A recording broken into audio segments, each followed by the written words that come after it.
नमस्कार दोस्तों। आपके अपने परिवार रोजगार विद अंकित में आपका बहुत बहुत स्वागत है। मित्रों, आशा करता हूं कि आप सभी अच्छे होंगे, बढ़िया होंगे, खुशहाल होंगे और जहां भी होंगे एकदम बेहतरीन होंगे। सुबह के बज चुके हैं 9 और आप सभी को पता है कि 9 बजे एक बहुत बेहतरीन हमारी इतिहास की क्लास स्टार्ट होती है, जैसे कि आप बाकी डेज से भी करते आ रहे हैं। तो जल्दी से एक बार सभी के सभी जुड़ जाएंगे और फिर हम अपने इस सेशन को बहुत ही बेहतरीन तरीके से, जैसे कि बाकी डेज से करते आ रहे हैं, इसी तरीके से करेंगे भी। गोविंद पनवार जी हमारे साथ हैं। जय श्री राम गुरु जी, जय श्री राम। आपकी स्वीकार है गोविंद जी, बहुत बहुत स्वागत है आपका। सत्यम यादव भी हमारे साथ हैं। ज्योति गुड मॉर्निंग सर जी, गुड मॉर्निंग। नवीन कुमार जी भी हमारे साथ हैं।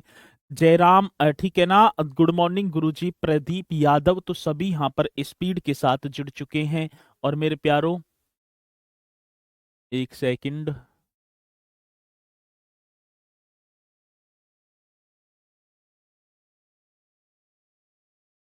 चलो बहुत बढ़िया आरती कुमारी, तो सभी ठीक है। चलो करते हैं अपने इस जो है सेशन को स्टार्ट। और मैं एक बार आपको बताना चाहूंगा, अकबर वैसे तो मुगल साम्राज्य में सबसे लंबा टॉपिक है और अकबर को समय भी काफी हो गया। चौथी क्लास है आज। क्लास तो वैसे दो ही बैठती, क्योंकि तीसरी जो क्लास थी एक दिन टेक्निकल इशू के कारण वो क्लास ना हो पाई। तो आज खत्म करेंगे बढ़िया तरीके से। और आशा करूंगा कि आप नोट्स भी बनाते चल रहे होंगे, क्योंकि जितने भर भी यहाँ पर मैंने क्वेश्चन लिखवाए हैं, और अरविंद यादव जी, एक एक क्वेश्चन वो क्वेश्चन है जो प्रीवियस ईयर में आया भी है। उन्हीं को आधार मान के मैंने ये क्वेश्चन लिखवाए। सेविंदर जी, तो सभी यहाँ पर जुड़ चुके हैं। चलते हैं मित्रों अपने इस टॉपिक की तरफ। राजा टोडरमल के बारे में बात चल रही थी। कौन सा था सर जी?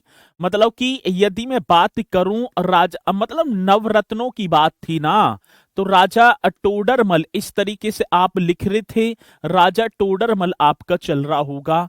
और सभी को पता भी है नवरत्नों में से यदि मैं बात करूं किसकी थी, तो बात थी राजा टोडरमल की। पांचवे ये नवरत्न थे। यदि मैं क्रम की बात करूंगा तो ये पांचवें नंबर के नवरत्न थे। तो हम सर पांच ही करेंगे। क्या पांचवा? मित्रों, अकबर के यहाँ आने से पहले राजा जो टोडरमल हैं, जिनका जन्म उत्तर प्रदेश के, यदि मैं बात करूं, सीतापुर जनपद में होता है, तो अकबर के दरबार में आने से पहले ये मेरे प्यारों किसके, तो शेर शाह सूरी के यहाँ नौकरी किया करते थे। शायद मैंने पॉइंट आपको लिखाया भी होगा, अगर ना लिखा तो इस पॉइंट को तो हम दोबारा लिख लेंगे, ठीक है।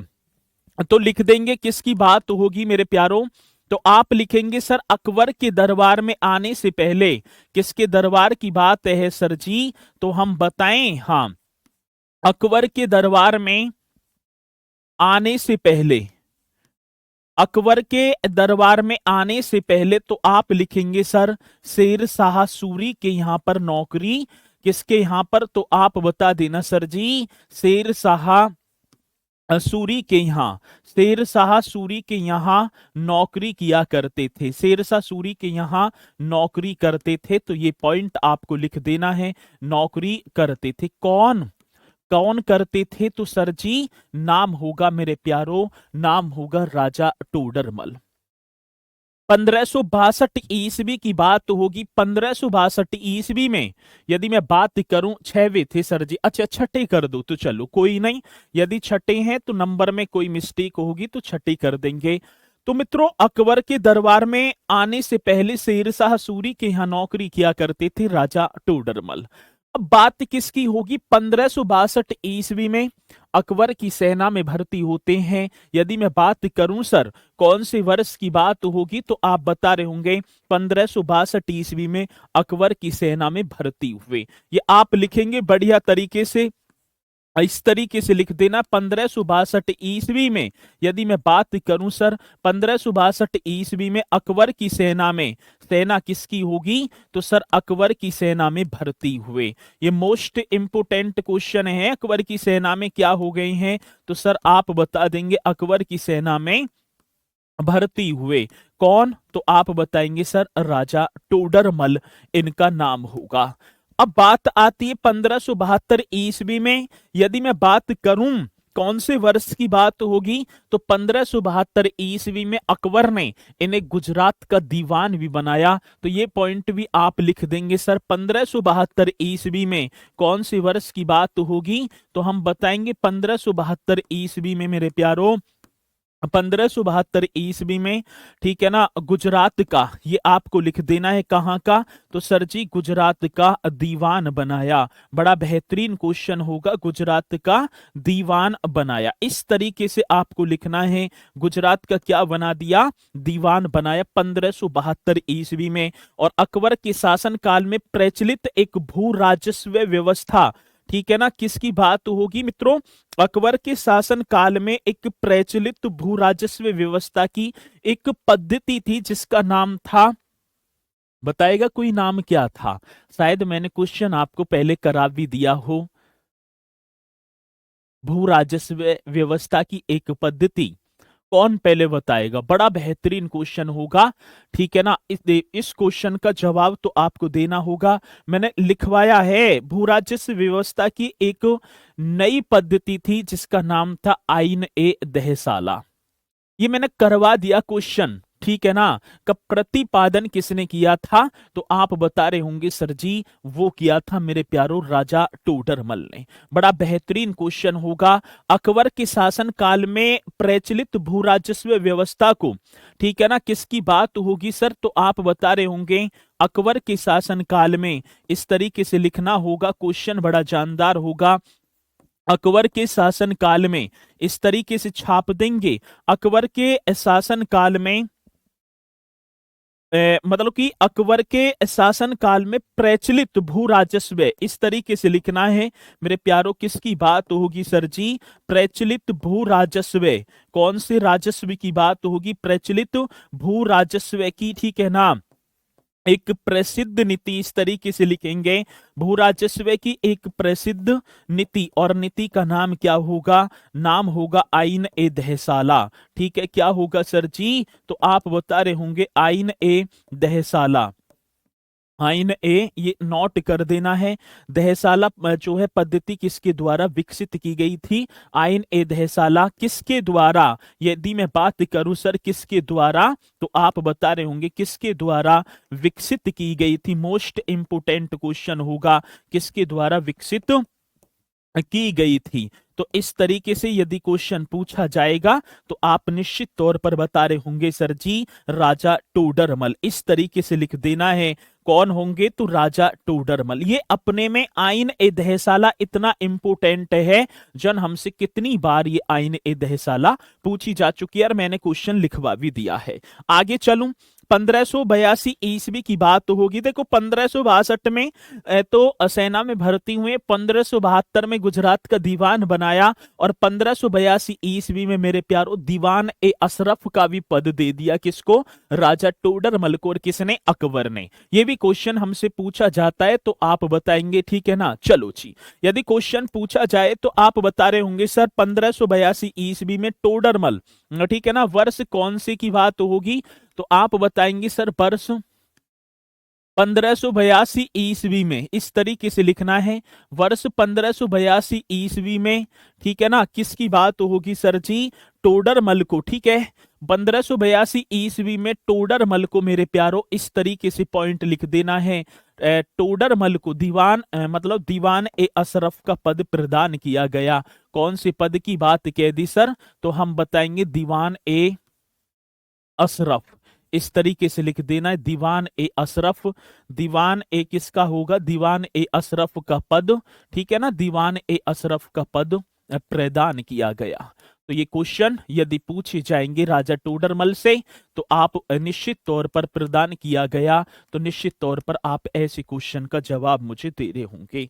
1582 ईस्वी की बात है, जब्ती प्रणाली भी भू राजस्व से संबंधित है ना सर? हाँ जी योगेश जी, ये प्रणाली भी उसी से संबंधित है। हरियाणा पुलिस के लिए भी है, ठीक है ना, सभी के लिए है। निश्चित तौर पर आप जो है इन्हें नोट करते चलेंगे और एक एक क्वेश्चन आपके लिए बहुत ही जानदार होने वाला है। अब इसी के साथ मेरे प्यारो एक और आएगा 7वें नंबर का नवरत्न होगा जिसका नाम होगा फैजी। आपने पढ़ा भी होगा एक नाम, और मैं आपको बताऊं जिसका नाम होगा मेरे प्यारो फैजी। ये फैजी कौन है मित्रों? अबुल फजल, वो अबुल फजल जिसने अकबरनामा की रचना की है। मैं बात करूं तो फैजी जो हैं अबुल फजल के बड़े भाई थे। ये क्वेश्चन भी पूछ लिया जाता है, तो फैजी कौन था? तो आप बता रहे होंगे सर फैजी जो होगा, तो आप लिख देना अबुल फजल का। कौन से फजल की बात है मेरे लाडलो? तो हम बताएंगे अबुल फजल का, ठीक है ना, बड़ा भाई। इस तरीके से लिखना है। अबुल फजल का कौन सा भाई होगा सर जी? बड़ा भाई था। इस तरीके से आपको लिख देना है। यदि क्वेश्चन हमसे पूछा जाए कि फैजी, तो आप बता रहे होंगे सर जी फैजी कौन थे? तो आप निश्चित तौर पर यहां पर बताएंगे सर फैजी तो अबुल फजल के बड़े भाई थे। ठीक है, ब्राइटनेस ज्यादा है, कम करो। ज्यादा कहाँ है, ज्यादा ना है ब्राइटनेस। ठीक है, चलो ये पॉइंट यदि हम अपने फोन की कर लो तुम, ठीक है मित्रों। अब बात किसकी आती है? फैजी की यदि मैं बात करूं तो ये फैजी उच्च कोटि के एक कवि और लेखक थे। यदि बात आती है कि फैजी कौन था, तो आप बताएंगे सर जी फैजी जो है एक उच्च कोटि का कवि और लेखक था जो अबुल फजल का बड़ा भाई था। ठीक है, तो आपको ये पॉइंट भी लिख देना है सर जी। फैजी यदि हमसे पूछे जाएं कि फैजी कौन थे, तो फैजी आप बताएंगे सर उच्च कोटि। इस तरीके से लिखना है मेरे प्यारों, उच्च कोटि का या उच्च कोटि के कवि। इस तरीके से लिख देना है उच्च कोटि के कवि। वे कौन होंगे मेरे प्यारों? तो आप बता रहे होंगे सर जी लेखक थे। इस तरीके का क्वेश्चन। फैजी उच्च कोटि के कवि व लेखक थे और सम्राट अकबर ने इन्हें राज कवि के पद पर आसीन किया था। यदि मैं बात करूं सम्राट की, तो सम्राट जो अकबर हैं उन्होंने इन्हें राज कवि मतलब राज्य का जो साम्राज्य है उसका कवि जो पद था उस पर आसीन किया। तो मेरे प्यारो फैजी उच्च कोटि के कवि व लेखक थे और सम्राट अकबर ने मेरे प्यारो, यदि क्वेश्चन हमसे पूछा जाएगा तो आप निश्चित तौर पर बता रहे होंगे सम्राट अकबर ने। इस तरीके से लिख देना है। कौन से अकबर की बात होगी सर? तो सम्राट अकबर ने इन्हें राजकवि, सम्राट अकबर ने इन्हें इन्हें राजकवि के पद पर, कौन से कवि की बात होगी सर? राजकवि के पद पर आसीन किया था। राजकवि के पद पर क्या किया था भैया? तो आसीन किया था। ये भी क्वेश्चन अपने में बड़ा ही जानदार होगा, और यदि क्वेश्चन पूछा जाएगा तो आप निश्चित तौर पर बता रहे होंगे और ऐसा क्वेश्चन आता है। आ जाए।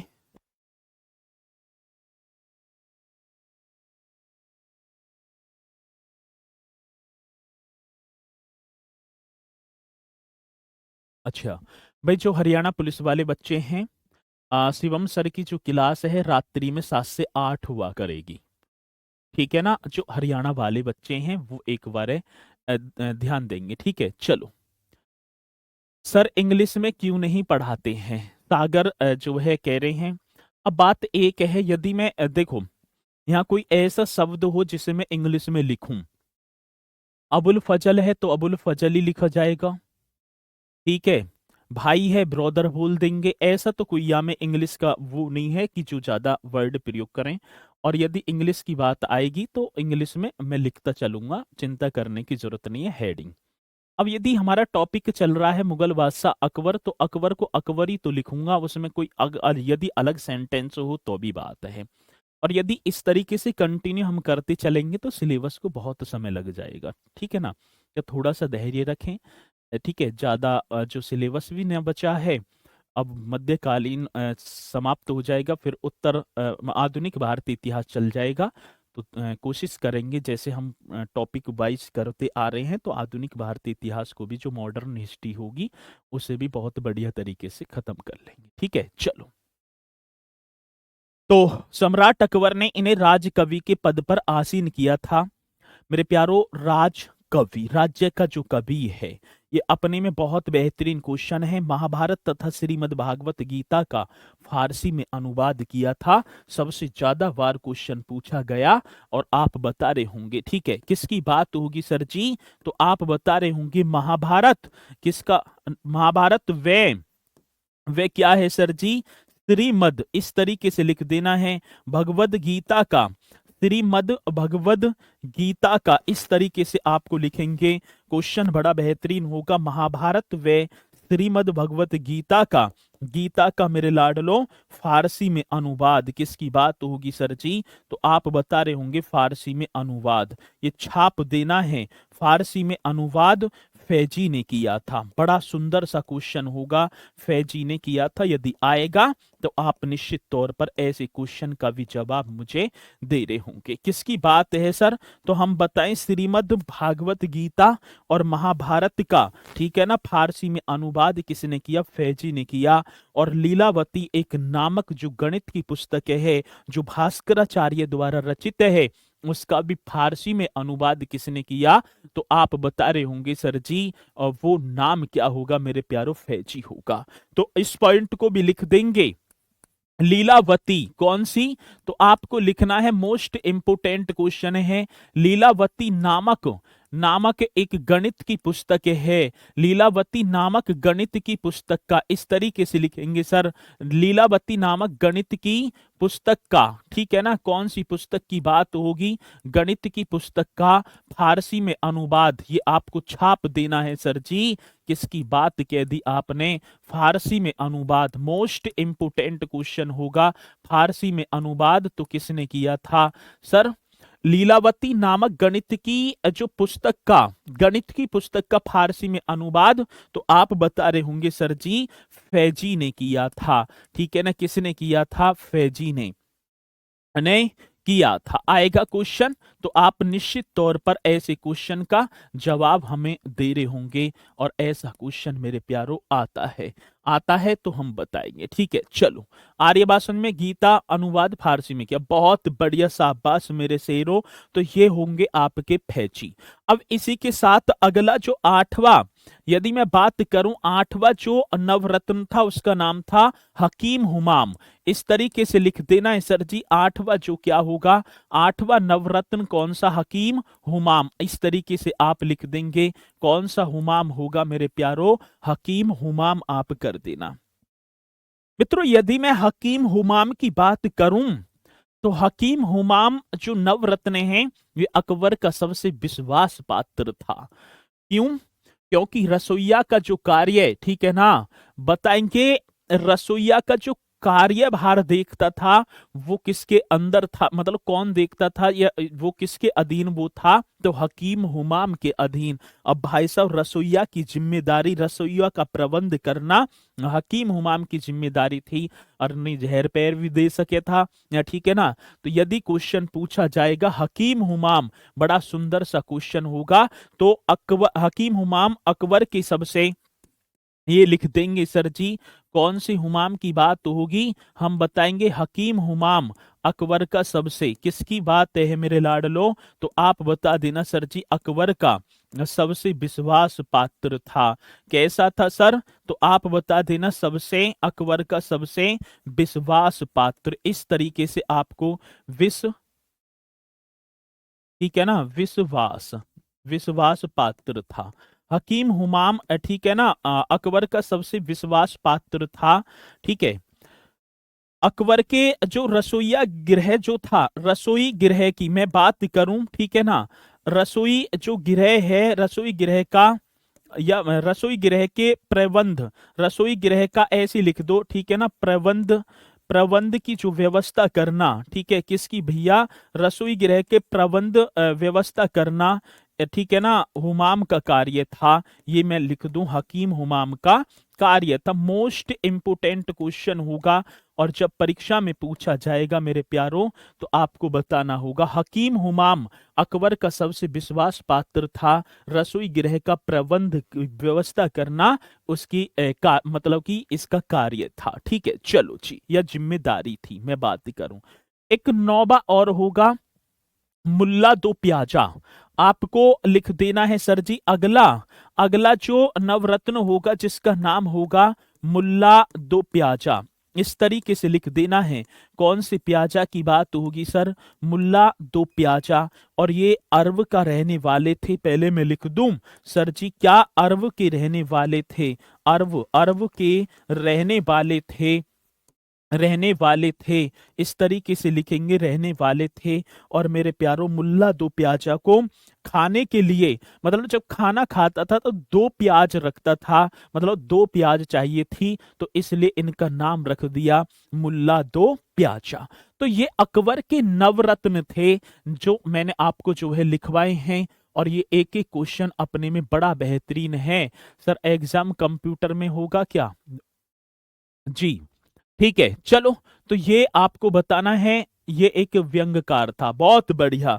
तो ये मुल्ला दो प्याजा आपके नवरत्न होंगे। इसी के साथ मेरे प्यारों, अब अकबर के वैसे कार्य जिन्हें मतलब जो परीक्षा में पूछे गए हैं उन पर एक बार हम नजर डालेंगे, ठीक है मित्रों। हिंदी साहित्य का स्वर्ण काल किस मुगल बादशाह के शासन काल को कहा जाता है? ये बड़ा बेहतरीन क्वेश्चन है। तो आप बताएंगे हिंदी साहित्य का, कौन सी साहित्य की बात होगी? तो हम बता रहे होंगे सर जी, हिंदी साहित्य का। इस तरीके से लिख देना है। यदि क्वेश्चन पूछा जाएगा तो आप निश्चित तौर पर बता रहे होंगे हिंदी साहित्य का स्वर्ण काल। कौन से काल की बात कह दी सर? हिंदी साहित्य का स्वर्ण काल, ठीक है ना, अकबर के शासन काल को कहा जाता है। किसके शासन काल की बात होगी सर? तो हम बताएंगे अकबर का जो शासन काल है, अकबर के शासन काल को, अकबर के शासन काल को कहा जाता है, अकबर के शासन काल को कहा जाता है। अपने में बड़ा बेहतरीन, बड़ा जानदार कहा जाता है। यदि क्वेश्चन आएगा तो आप निश्चित तौर पर बता रहे भी होंगे, ठीक है ना। किसकी बात होगी? अरे यार, बुलाइयो तने एक सेकंड।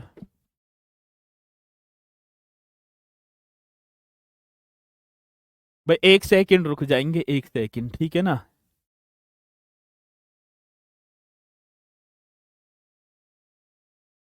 अरे वो चल रही ही, अब ये बोर्ड वाली दबगी मुझसे, दिक्कत तो ना है?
चलो भाई एक बार एक सेकंड रुक जाएंगे, ठीक है ना। और बोर्ड की थोड़ी सी मुझसे जो है वो ऑल आउट वाली चटकनी थी, वो दब गई बोर्ड वाली, बंद हो गया उसमें, ठीक है ना। अभी एक सेकंड में कर ही रहे हैं स्टार्ट।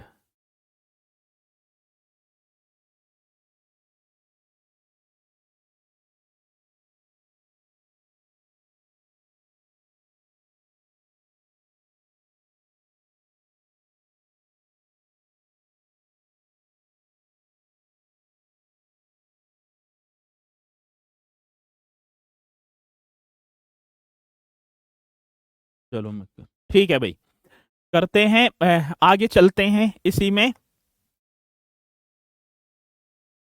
पॉइंट क्या था, हिंदी साहित्य का स्वर्ण काल किस मुगल बादशाह के शासन काल को कहा जाता है? तो आप बता रहे होंगे सर जी अकबर के शासन काल को। अब वो पीछे वाले तो बग गए, लेकिन उन्हें कोशिश करेंगे, ठीक है ना, चिंता करने की जरूरत नहीं है, ठीक है। चलो मित्रों, एक मारवाड़ के शासक थे जिनका नाम था राव रामचंद्र देव। मारवाड़, यदि मैं बात करूं, मारवाड़ के राजा थे राव चंद्रसेन थे, ठीक है ना, राव चंद्रसेन थे, जिन्होंने मुगलों के विरुद्ध मेरे प्यारों निरंतर संघर्ष जारी रखा और अधीनता स्वीकार ना की थी। ये भी क्वेश्चन पूछा जाता है, ठीक है ना। तो यदि क्वेश्चन पूछा जाएगा तो आप बताएंगे बहुत बढ़िया तरीके से। अरे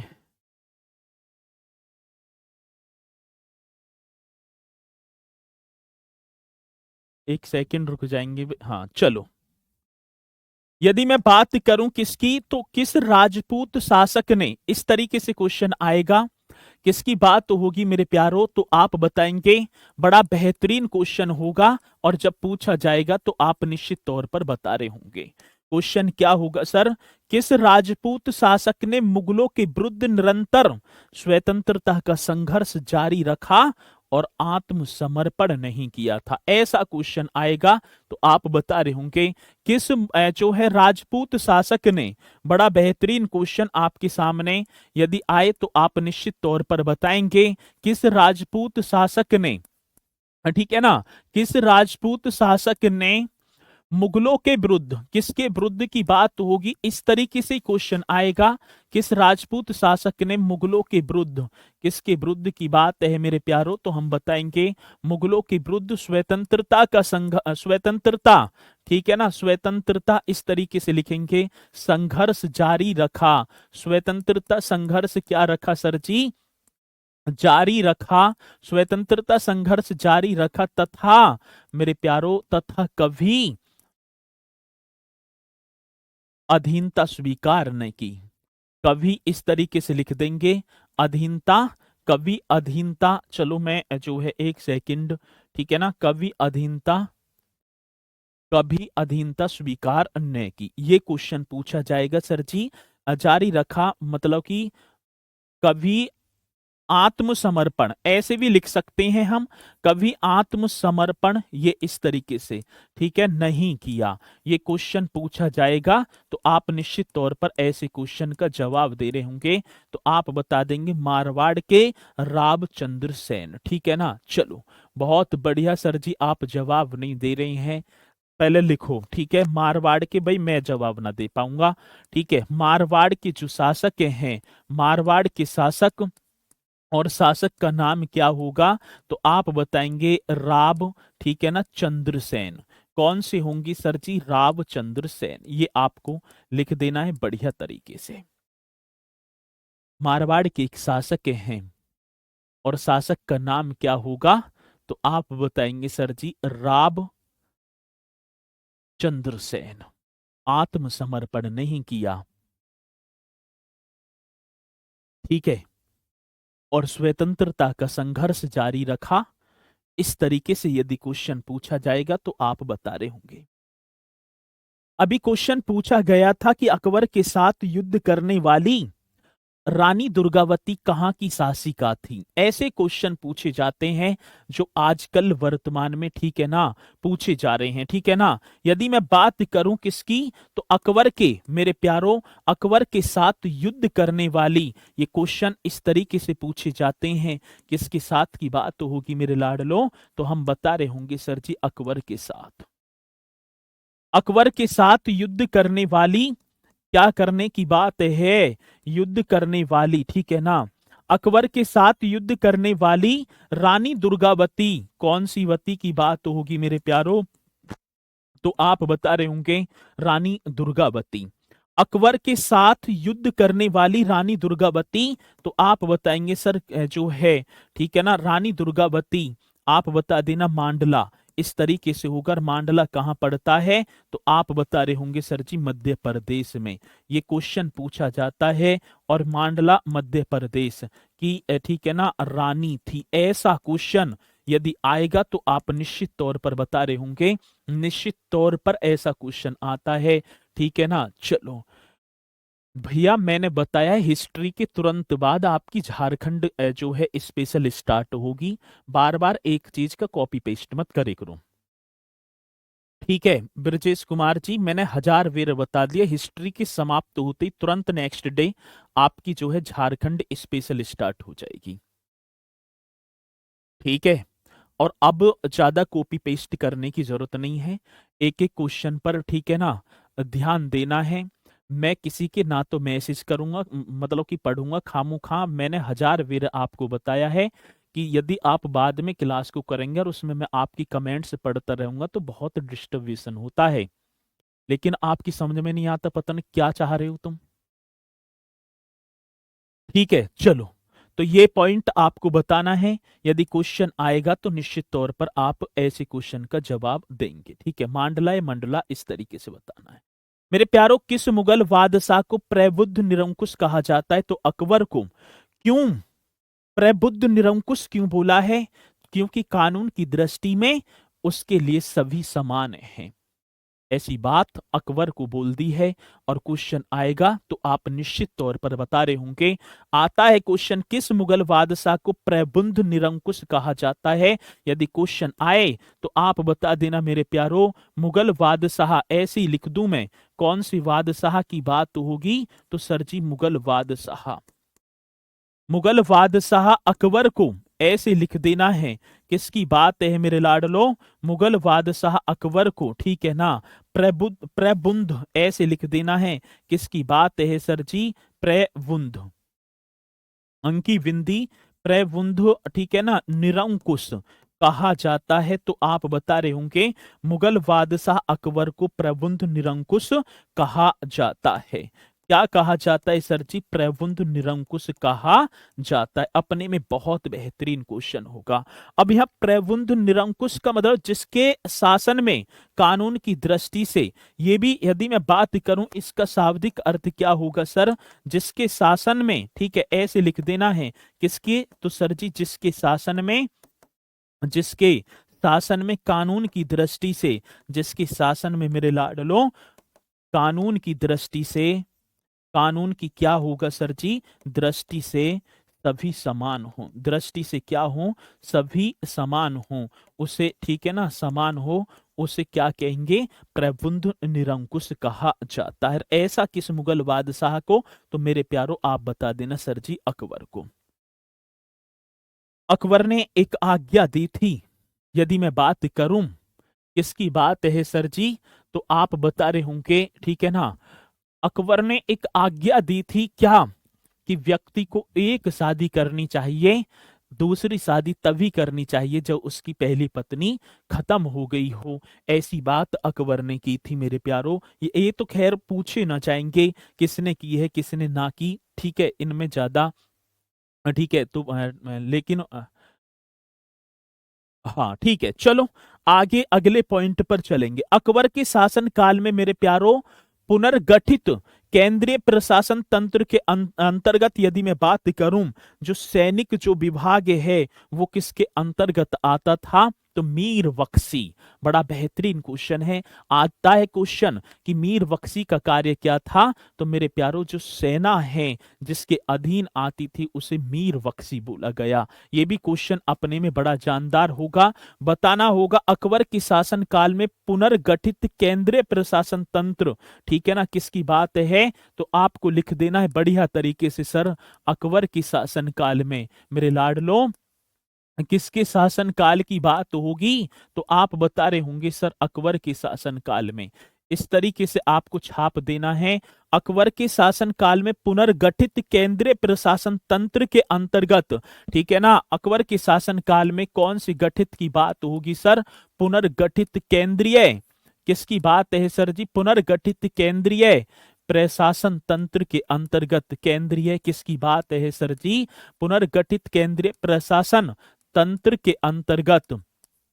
तंत्र के क्या होगा? तो सर जी हम बता रहे होंगे तंत्र के अंतर्गत, ठीक है ना, जो सैनिक विभाग होता था, कौन सा, या सैन्य विभाग लिख दूं मैं, या क्या लिखूंगा सर जी, सैनिक विभाग, इस तरीके से लिख देना है, ठीक है ना, कि पुनर्गठित केंद्रीय प्रशासन तंत्र के अंतर्गत सैनिक विभाग का प्रमुख था। सैनिक विभाग का क्या होगा सर जी, सैनिक विभाग का प्रमुख था, तो आप बताएंगे नाम होगा मेरे लाडलो मीर बख्शी। कौन सा बख्शी होगा, तो हम इस तरीके से लिख रहे होंगे मीर बख्शी। ये क्वेश्चन पूछे जाते हैं, और ये जो क्वेश्चन है, ठीक है ना, सर जी बात इतनी कर रहा था खुद की 1000 बेगम थी उसकी। अच्छी, तुमने ही तो काउंट करी, 1000 बेगम है, तो तुम ही तो काउंट कर रहे, 1000 बेगम है, 2000। अकबरकालीन सैन्य व्यवस्था आधारित थी, यदि मैं बात करूं, अकबर की जो सैन्य व्यवस्था थी वो मनसबदारी पर जो है आधारित थी, तो ये भी आप लिख रहे होंगे बहुत बढ़िया तरीके से, अकबर कालीन सैन्य व्यवस्था आधारित थी। ये पॉइंट आपको लिख देना है सर जी, कौन सी, अकबर कालीन सैन्य व्यवस्था, इस तरीके से आप लिखेंगे। अकबर कालीन मेरे लाडलो कैसी व्यवस्था की बात है, अकबर कालीन सैन्य व्यवस्था, तो आप लिखेंगे बहुत बढ़िया तरीके से, अकबर कालीन सैन्य व्यवस्था आधारित थी, तो सर जी आप लिख देना किस पर, तो मनसबदारी। और आपको पता भी होगा, ठीक है ना, किसको, 200 मनसब जो प्रदान किए थे महेश दास बीरबल, आपने नाम सुना होगा, महेश दास को 200 मनसब दिए। लेकिन अकबर के गुरु अब्दुल लतीफ थे जो एक योग्य व्यक्ति थे, बट अकबर अनपढ़ रह गया। अब मैं देखूं, हाँ, अकबर अनपढ़ रह गया। चलो चलो भैया, तो ये क्वेश्चन पूछा जाएगा, तो आप बताएंगे अब मनसबदारी क्यों लागू की गई। ये स्वच्छ प्रशासन सुनिश्चित करने के लिए, जो स्वच्छ प्रशासन है उसे सुनिश्चित करने के लिए मनसबदारी प्रणाली जो है लागू की गई, यदि क्वेश्चन पूछा जाए। और अकबर द्वारा जिस मनसबदारी प्रणाली को लागू किया गया था वो किस देश में प्रचलित प्रणाली के आधार पर थी, मंगोलिया। ये मनसबदारी प्रणाली जो स्वच्छ प्रशासन लागू करने के लिए लागू की गई, ये मंगोलिया से उठाई थी। ऐसा क्वेश्चन भी हमसे पूछा जाएगा, तो आप बता रहे होंगे अकबर द्वारा जिस मनसबदारी प्रणाली को लागू किया गया, ये पॉइंट लिखेंगे मेरे लाडलो, अकबर द्वारा, किसके द्वारा, अकबर द्वारा जिस मनसबदारी प्रणाली को, इस तरीके से छाप देना है सर जी, अकबर द्वारा जिस मनसबदारी प्रणाली को, ठीक है ना, जिस मनसबदारी प्रणाली को लागू किया गया, ये आप बता रहे होंगे प्रणाली को क्या किया गया सर जी, लागू किया गया। कितना बेहतरीन क्वेश्चन होगा, ठीक है। अकबर द्वारा जिस मनसबदारी प्रणाली को लागू किया गया वह किस देश में प्रचलित प्रणाली से उधार ली गई थी, ठीक है ना, लागू किया गया, तो वह किस देश में, ठीक है ना, वह किस देश में प्रचलित प्रणाली से, ठीक है ना, जो वह किस देश में प्रचलित प्रणाली से, इस तरीके से लिख देना है यदि क्वेश्चन पूछा जाएगा, ठीक है ना। तो आप बता रहे होंगे, अरे चला जा यार, ये भी एक सेकंड रुक जाइए भैया, बस ठीक है। वह किस देश में प्रचलित प्रणाली से, इस तरीके से लिख देंगे, वह किस देश में प्रचलित प्रणाली से उधार ली गई थी। उधार किस देश में प्रचलित प्रणाली से क्या सर जी, उधार ली गई थी। बड़ा बेहतरीन क्वेश्चन होगा, जब आएगा तो आप निश्चित तौर पर बताएंगे। तो आप बता देना सर जी, ये तो मंगोलिया से ली गई थी। किससे, तो आप बता रहे होंगे सर मंगोलिया, वो मंगोलिया जिसकी राजधानी होगी उलान बटोर, ठीक है, ठीक है। ये क्वेश्चन पूछा जाएगा तो आप निश्चित तौर पर बता रहे होंगे। अगला क्वेश्चन, सुलह ए कुल का सिद्धांत किसके द्वारा प्रतिपादित किया गया था, ठीक है। यदि मैं बात करूं सर जी, तो आप इस क्वेश्चन का भी जवाब मुझे दे रहे होंगे, सुलह ए कुल, इस तरीके से लिखना है। कौन सी कुल की बात तो होगी मेरे लाडलो, तो हम बता रहे होंगे सर सुलह ए कुल का सिद्धांत, इस तरीके से आपको बताना होगा। सुलह ए कुल का सिद्धांत किसके द्वारा, सुलह ए कुल का सिद्धांत किसके द्वारा, ये आपको बताना है किसके द्वारा प्रतिपादित किया गया था, किसके द्वारा सर जी प्रतिपादित किया गया था। मोस्ट इंपोर्टेंट क्वेश्चन होगा, किसके द्वारा प्रतिपादित किया गया था। यदि क्वेश्चन आएगा तो आप निश्चित तौर पर बता रहे होंगे किया गया था तो सर जी अकबर के द्वारा। सुलह ए कुल बड़ा बेहतरीन क्वेश्चन होगा, किसके द्वारा प्रतिपादित किया गया, अकबर के द्वारा। सुलह ए कुल का सिद्धांत तो आप निश्चित तौर पर बता रहे होंगे कि सर जी अकबर के द्वारा प्रतिपादित किया गया था। ठीक है, चलो बहुत बढ़िया, चलते हैं अब इसी के साथ आगे। अभी क्वेश्चन पूछा गया कि अकबर द्वारा बनाई गई कौन सी इमारत का नक्शा बुद्ध विहार की तरह है। ये वो क्वेश्चन है जो परीक्षा में आए हुए हैं। ठीक है, आपको लिख देना है सर जी अकबर द्वारा, यदि मैं बात करूं तो आप बता रहे होंगे अकबर द्वारा, ठीक है ना, बनाई गई, अकबर द्वारा बनाई गई कौन सी इमारत का नक्शा, ये आपको छाप देना है सर जी। अकबर द्वारा बनाई गई कौन सी इमारत का नक्शा, ठीक है ना, इमारत का क्या होगा सर, इमारत का नक्शा, हाँ, बुद्ध विहार की तरह है। इमारत का नक्शा को किसकी तरह होगा, तो सर बुद्ध विहार, आपको बताना होगा बुद्ध विहार की तरह है। तो जल्दी से आप बता रहे होंगे सर वो तो आप पंचमहल कर देंगे। पंचमहल में यदि मैं बात करूं, जो राजशाही परिवार की महिलाएं हैं वो मेरे प्यारों अपनी छुट्टियां बिताने के लिए इस पंचमहल का प्रयोग करती थी। ये पंच मंजिला बनी हुई एक इमारत थी जिसका नक्शा बुद्ध विहार की तरह बनाया गया। ठीक है ना, ये आप बता रहे होंगे, बढ़िया। ठीक है, तो ये क्वेश्चन यदि पूछा जाए तो आप इसका जवाब भी मुझे दे रहे होंगे। ठीक है, चलो अब क्वेश्चन पूछा जाएगा यूरोपीय चित्रकारी, कौन सी चित्रकारी की बात है सर, तो हम बताएंगे निश्चित तौर पर सर जी यूरोपीय जो चित्रकारी है का प्रवेश किसके दरबार में हुआ था, तो अकबर के दरबार में। ये क्वेश्चन भी आपको बताना होगा यदि क्वेश्चन पूछा जाए सर जी यूरोपीय चित्रकारी, इस तरीके से आपको छाप देना है कौन सी चित्रकारी की बात है मेरे लाडलो, यूरोपीय चित्रकारी का विकास। ठीक है ना, ठीक है, यूरोपीय चित्रकारी का जो विकास है मेरे प्यारो अकबर के दरबार में, किसके, तो हम बता रहे होंगे सर अकबर के दरबार में हुआ था, अकबर के दरबार में हुआ था। यूरोपीय चित्रकारी का विकास अकबर के दरबार में हुआ था। तो ये अकबर से संबंधित क्वेश्चन थे जो परीक्षा में हमसे निश्चित तौर पर पूछे जाते हैं। ठीक है सर, इसके बाद महाभारत का टॉपिक होगा, है महाभारत का टॉपिक ना होगा। तो ये जो वो क्वेश्चन हैं जो बार बार हमसे परीक्षा में पूछे जाते हैं, ठीक है ना, तो आपको बताना होगा बढ़िया तरीके से। फिरोज शाह तुगलक को सल्तनत काल का अकबर कहा जाता है। बहुत बढ़िया, ये मैंने पंचमहल फतेहपुर सीकरी में है, ये भी आप बता देंगे सर जी। पंचमहल कहाँ अवस्थित है, तो आप बताएंगे फतेहपुर सीकरी में। इस तरीके से आपको लिख देना है फतेहपुर सीकरी में। ये आपका क्या होगा सर जी, अकबर होगा। अब इसी के साथ मेरे प्यारों एक नया मुगल बादशाह गद्दी पर आएगा जिसका नाम होगा जहांगीर। आपने पढ़ा भी होगा जहांगीर। तो आप सभी को यदि मैं बात करूं अकबर की मृत्यु की, तो आप मृत्यु भी कर देना है। अकबर की जो मृत्यु होगी सर जी, तो आप बता रहे होंगे 1605 ईस्वी में।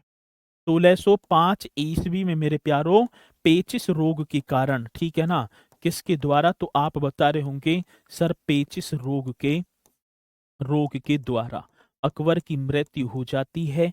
पेचिस रोग अब प्रोटोजोआ के द्वारा होता है। पेचिस एंटी अमीबा हिस्टोलिटी का यदि मैं बात करूं मेरे प्यारो, जो हमारे ठीक है ना आंतों को प्रभावित वगैरह कर देता है, तो इस रोग के द्वारा अकबर की हो जाती है मृत्यु। ठीक है, अब बात तो होगी किसकी, तो बात होगी मेरे प्यारो इसके साथ ही जहांगीर की। जहांगीर आपने पढ़ा होगा बहुत बढ़िया तरीके से, और हेडिंग डाल देंगे सभी के सभी जहांगीर, इस तरीके से कर देना है। यदि मैं बात करूंगा किसकी सर, जहांगीर। अब जहांगीर की यदि समय की बात होगी तो सर 1605 से लेकर 1627 ईस्वी, 1605 से लेकर 1627 ईस्वी तक गद्दी पर बैठता है कौन, तो जहांगीर आप बता रहे होंगे यदि मैं बात करूं कब से कब तक, तो सर 1605 से 1627 तक। जहांगीर, ठीक है, बहुत बढ़िया। शराबी था, तुम ही तो पैक मारे रहे हो उनके साथ बैठ के, जहांगीर के साथ शराबी हो तो तुम ही पी के रहे बैठ के, जब तुम ही पैक बना के देख रहे। ठीक है, चलो।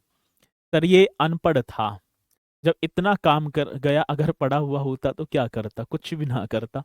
पढ़े लिखे बेकार निकल जाए, जो अनपढ़ कर जा काम में। ठीक है, चलो। तो इसी के साथ मेरे प्यारो जहांगीर, यदि मैं बात करूं किसकी बात तो होगी, जहांगीर के जन्म की बात आती है तो 30 अगस्त 1569 ईस्वी को फतेहपुर सीकरी में शेख सलीम चिश्ती की कुटिया में बताया जाता है कि जहांगीर का जन्म हुआ था। यदि मैं जन्म की बात करूं इसके जन्म की, तो सर जी आप बता रहे होंगे जहांगीर का जन्म। मेरे प्यारो जन्म तो आप बता देना सर जी 30 अगस्त के, अगस्त की बात होगी, ठीक है ना। अब 30 अगस्त आप बता रहे होंगे 1569 ईस्वी की बात होगी सर। 30 अगस्त 1569 ईस्वी में, ठीक है ना। 1569 ईस्वी में आप बताएंगे सर, 1569 ईस्वी में। और कहां पर, तो आप बता देना सर फतेहपुर सीकरी में। ये आपको बताना होगा कौन सी सीकरी की बात होगी, फतेहपुर सीकरी में। सीकरी में शेख सलीम चिश्ती, ये आप लिख देंगे कौन सी सर, शेख सलीम चिश्ती की दरगाह में। शेख सलीम चिश्ती की दरगाह, इस तरीके से आपको लिख देना है, शेख सलीम चिश्ती की दरगाह में। मोस्ट इंपोर्टेंट क्वेश्चन है, यदि आएगा तो आप निश्चित तौर पर बता रहे होंगे। ठीक है, जल्दी से नोट करेंगे, इतने में पानी पी लूं। ठीक है, चलो।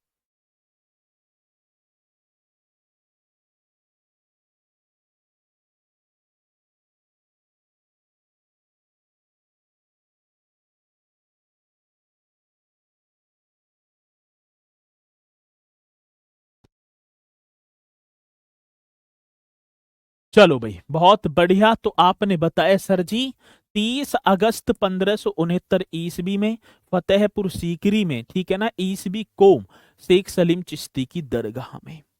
यदि मैं बात करूं सर, यदि बात होगी किसकी, तो मूल नाम की। मेरे लाडलो, यदि हमसे पूछा जाएगा कि जहांगीर का मूल नाम क्या था, तो आप बता रहे होंगे सर सलीम था। जहांगीर का मूल नाम यदि हमसे पूछा जाए तो आप सलीम बता देना। यदि मैं बात करूं सर जहांगीर का मूल नाम क्या था, तो सलीम आप बता रहे होंगे। नूरुद्दीन मोहम्मद जहांगीर इनका पूरा नाम बताया जाता है। यदि मैं बात करूं सर पूरा नाम, इस तरीके से आपको लिख देना है, यदि क्वेश्चन आएगा कि पूरा नाम, तो नूरुद्दीन, ठीक है ना, मोहम्मद जहांगीर आप बताएंगे कौन सा होगा सर जी, नूरुद्दीन, इस तरीके से कर देना है, नूरुद्दीन मोहम्मद मोहम्मद जहांगीर। नूरुद्दीन मोहम्मद जहांगीर इनका पूरा नाम बताया जाता है सर, नूरुद्दीन मोहम्मद जहांगीर। माता के नाम की यदि मैं बात करूं, तो कोई बताएगा मुझे माता का नाम क्या है। जहांगीर की माता का नाम होगा मरियम उज्जमानी हरका बाई उर्फ जोधा बाई, हम बता देंगे सर जी। तो आप बता देंगे सर जी जोधा बाई, माता का नाम जोधा बाई बताया जाता है। और मेरे प्यारो, इन्हें मरियम उज्जवानी की उपाधि दी थी किसने, तो अकबर ने। मरियम, ये आपको लिख देना है मरियम उज्जमानी, ठीक है। मरियम उज्जमानी की उपाधि प्रदान की थी मेरे लाडलो, किसने, तो आप बताएंगे मतलब जोधाबाई को अकबर ने। इन्हीं से सलीम का जन्म होता है। अब राज्याभिषेक की बात करूं, पिता का नाम भी हम लिख देंगे सर। यदि बात होगी जहांगीर के पिता का नाम, तो आप बताएंगे सर अकबर, आप कर देना। पिता का नाम तो सर जी अकबर, इस तरीके से लिख देना, अकबर होगा पिता का नाम, तो सर अकबर, ठीक है। राज्याभिषेक भी हमसे पूछा जाएगा मेरे लाडलो, यदि राज्याभिषेक पूछा जाए तो आप बताएंगे सर 1605 ईस्वी को आगरा में, ठीक है ना। यदि मैं बात करूं क्या ईस्वी की बात होगी, 1605 ईस्वी को आगरा में, आप बता रहे होंगे आगरा में, ठीक है, ईस्वी को आगरा में। किसका राज्याभिषेक होता है, तो आप बता रहे होंगे सर ये तो जहांगीर की बात है। किसका? तो जहांगीर का राज्याभिषेक। ये क्वेश्चन आए तो आप निश्चित तौर पर ऐसे क्वेश्चन का जवाब देना। ठीक है, चलो आएगा क्वेश्चन, निश्चित तौर पर पूछा जाएगा। अब बात किसकी होगी सर जी? बात होगी विवाह, इनके विवाह की बात। ठीक है ना, यहां तक तो कंप्लीट है। अब विवाह कैसे कैसे होता है, चलो तो आप हेडिंग डाल रहे होंगे सर विवाह, इस तरीके से कर देना है। 1585 ईस्वी को मानवाई के साथ इनका विवाह हुआ। आमेर के राजा भारमल की पोती होगी और भगवान दास की पुत्री व मानसिंह की बहन, ऐसा बताया जाता है। मेरे प्यारो, यदि विवाह की बात होगी तो आप बता रहे होंगे सर जी प्रथम विवाह। इस तरीके से यदि मैं बात करूं और यहां लिख दूं कौन सा विवाह, तो मेरे लाडलो आप बता रहे होंगे सर जी प्रथम विवाह। ऐसा बताया जाता है 1585 ईस्वी को मानवाई से। किससे? तो सर प्रथम विवाह की यदि मैं बात करूं तो आप बताएंगे 1585 ईस्वी को। ठीक है ना, 1585 ईस्वी को मानवाई। अब ये मानवाई कौन है? मानवाई से। ठीक है, इस तरीके से लिख देना है मानवाई से। सर मानवाई कौन है? तो आप बताएंगे आमेर के राजा। इस तरीके से लिख देना है भैया, आमेर के कौन होंगे? राजा। राजा का नाम क्या होगा? आमेर के राजा भगवान दास। इस तरीके से लिखेंगे, आमेर के राजा भगवान दास की पुत्री। भगवान दास की कौन होंगी सर पुत्री? वे आप लिख देना मानसिंह की बहन। वे किसकी बहन है सर जी? मानसिंह की बहन। मानसिंह की बहन जिनका नाम क्या होगा? तो हम बता रहे होंगे सर जी जिनका नाम होगा, जिनका नाम क्या होगा भैया? मानवाई होगा। प्रथम विवाह हो जाता है। ठीक है मित्रों, मानवाई से ही एक पुत्र का जन्म होता है जिसका नाम होता है खुसरो। ठीक है, मानवाई से किसका जन्म होता है? तो हम बता रहे होंगे सर, तो आप बता देना मानवाई से खुसरो का जन्म हुआ, जिससे बाद में जहांगीर ने अंधा करवा दिया था। खुसरो ने क्योंकि जहांगीर के विरुद्ध विद्रोह कर दिया था। और मैं बात करूं सर जी, आप लिख देंगे मानवाई से। किससे? मानवाई से खुसरो का जन्म हुआ। ये आप लिखेंगे बहुत बढ़िया तरीके से, मानवाई से। मानवाई से। ठीक है, आपको लिखना है मानवाई से खुसरो का जन्म हुआ। किसका जन्म सर? खुसरो का। खुसरो का जन्म हुआ, इस तरीके से लिखना है। मानवाई से खुसरो का जन्म हुआ, जिसे जिसे जहांगीर ने, ये आपको लिख देना है, जिसे जहांगीर ने मेरे प्यारो अंधा करवा दिया था। अंधा करवा दिया था। क्यों? क्योंकि मेरे प्यारो विद्रोह कर दिया पिता के विरुद्ध ही। जब विद्रोह कर दिया अगले वर्ष ही, राज्याभिषेक के अगले वर्ष ही, तो जहांगीर ने अपने पुत्र जिसका नाम था खुसरो, और खुसरो को ठीक है ना क्या कर, हाँ अंधा करवा दिया। ये 1585 तो होगा, 1685 में हुई थी शादी। फिर 1685 में कैसे हुई शादी है भैया? 1627 में तो इनकी मृत्यु होगी। थोड़ा सा दिमाग लगा लो, ठीक है ना। चलो, तो ये आप बता रहे होंगे बढ़िया तरीके से। यदि क्वेश्चन आए तो आप निश्चित तौर पर ऐसे क्वेश्चन का जवाब दे रहे होंगे। मित्रों, यदि मैं बात करूं जो मानवाई है, ठीक है, किसकी बात होगी सर? तो हम एक बार बता देंगे, तो मानवाई को शाह बेगम का पद प्रदान था, किंतु बाद में सलीम की आदतों से दुखी होकर जो मानवाई है इसने अफीम खाकर अपनी हत्या कर दी, अपनी मतलब की जान दे दी थी, ऐसा बताया जाता है। आप लिखेंगे मानवाई को यदि मैं बात करूं शाह बेगम का पद प्रदान था या प्राप्त था। ये पॉइंट आपको लिख देना है सर जी, मानवाई को। ठीक है ना, कौन सी वाई की बात होगी? मानवाई को। ठीक है, आप लिख देना शाह बेगम। कौन सी बेगम मेरे प्यारो? तो हम बताएंगे सर शाह बेगम का, शाह बेगम का दर्जा प्राप्त था। शाह बेगम का यदि मैं बात करूं सर, दर्जा प्राप्त था, प्राप्त था। ठीक है, जिसने बाद में, जिसने इस तरीके से लिख देना है, जिसने बाद में सलीम की आदतों से, जिसने बाद में किसकी आदतों की बात होगी?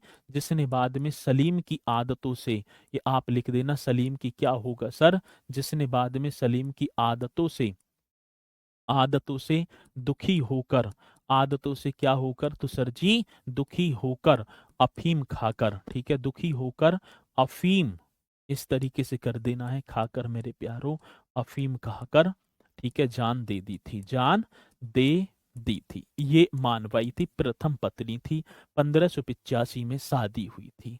अनारकली तो प्रेमिका थी। अब अनारकली ज्यादा ज्यादा कर रहे हो, ठीक है ना। चलो, तो मित्रों ये जो है आपका होगा यहाँ तक। कल को दूसरी शादी हम करवाएंगे, ठीक है। मारवाड़ के राजा उदय सिंह की पुत्री जगत गोसाई से दूसरी शादी होगी कल। तो सब अपने जो है तैयारी को बहुत बढ़िया तरीके से जो है करते चलेंगे। सर जी इनकी शादी बड़ी जल्दी हो जाती थी, अब कैसे करूं मनीष भैया? ठीक है ना।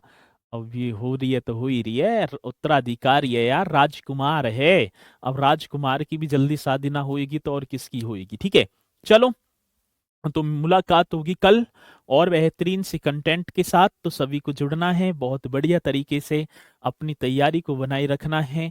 तो इसी के साथ मेरे प्यारों मैं अपनी वाणी को दूंगा विराम। तो सभी बोलेंगे सर जी जय हिंद जय भारत।